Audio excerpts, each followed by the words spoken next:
OG Rose, and today we're going to be announcing a new course at Parallax starting this July, and it's going to be about belonging again. II.1, the address. We had a wonderful time teaching at Parallax in November on Look at the Birds of the Air.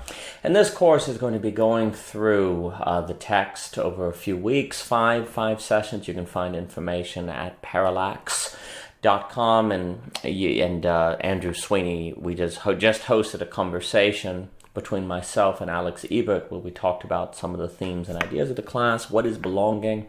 How is belonging again today in a different way? Versus the traditional basis of belonging, which was based on givens, which was based on, say, geographic regularity, which was very problematic. There were all sorts of problems that emerged because of that. But there's something about belonging that is important, that if we throw out the baby with the bathwater, that leads to all sorts of problems. And so the class is going to be about that. When we think about belonging, generally, we can think about three kind of main categories by which to think about what belonging again has to look like. That givens in the past helped us not think about. It made them work precisely because we didn't have to think about how they work together. They simply, because of thoughtlessness, did, but now we have to be intentional about it, which makes belonging more difficult. But as I spoke with Ebert about and Mr. Sweeney, if in fact we can achieve belonging, it will have I think a higher quality, a higher meaning, and that's very important to note. And we can think of the categories as sustainability, care, and becoming. And by sustainability, belonging requires a feeling that where you are and what you're doing is sustainable, that it is supported by the economy, that has economic recognition, that it's not running you ragged, that you're able to have time energy, as Dave talks about at Theory Underground. And so sustainability is important. To have belonging, you also have to feel care in the sense of you are cared for, you are loved, but you're also free to engage in what you care about. So your life has a feeling of care that permeates it. You can also think care in the Heideggerian sense, that a human is a being that cares. So care has to be realized. And then lastly is becoming. You can think of the becoming with the B in parentheses to reference freak theory, which means that you're able to change and transform and to become yourself, to become what you are seeking, that you are able to change without losing friends, without losing family, without being rejected. So you're free to become. So you need, in order to have a feeling of belonging, you need to have sustainability, care, and becoming. But there's a great problem. Those three tend to fight. They tend to be in conflict with one another.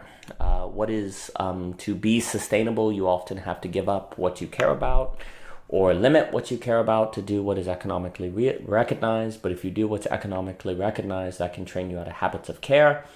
And if you're becoming that, because your family cares about you, they may try to limit your becoming or keep you from exploring dangerous ideas or dangerous thoughts that, the family is not familiar with. And then care can also make you feel like you shouldn't pursue your passions or, do what you think is meaningful or become a different person, because that will hurt the people around you, and so on and so forth. And so these three categories tend to be in conflict. But again, where there was sociological givens, there was a certain thoughtlessness that naturally contained these three principles and kept them from conflicting with one another, where what we wanted to become was more likely to happen on a line with what was sustainable, and what was sustainable just happened to align with what people cared about and what we could do and still be cared about. So those three things, not by any sort of intentionality, but simply because of the givenness of society, were less likely to conflict. But as you enter pluralism, diversity,